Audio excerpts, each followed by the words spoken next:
Okay, the first drill that we are going to do is just to practice bumping down or cleaning. So we're going to start in a lib.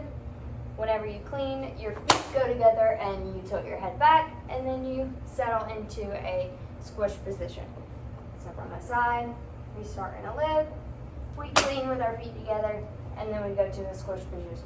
The main thing to make sure is that you are seated. You're not arching your back or rolling your shoulders forward. You're not too far back. We're sitting in like a natural position where our shoulders and our knees are over each other. So we're going to go from here, clean, down. Here, clean, down.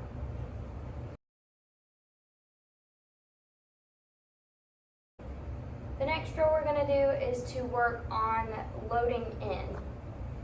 So we're going to make a box with our shoulders like we're pushing up on our bases.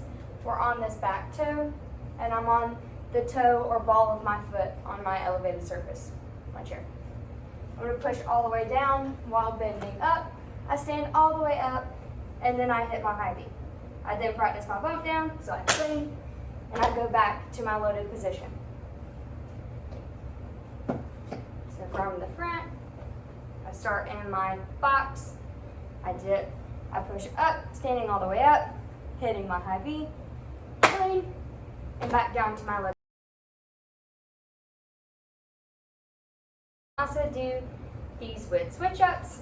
So I start in my load, I push up, I wait to the top to pull my lid, and then I hit high clean with both feet together and go back to the load.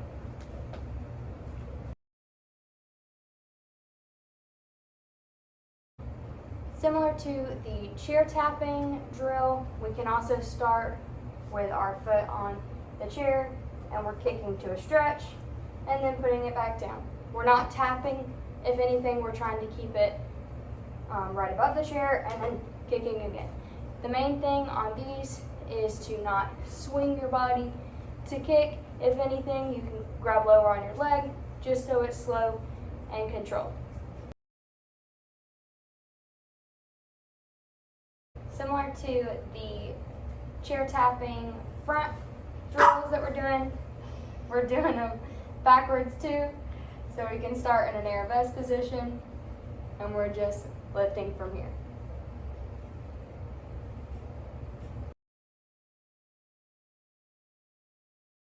We're going to do low to high drills, so we start in our load. When we dip, we go all the way up. Even though our bases are settling in the low part, we still keep pulling up, and then we switch into our square.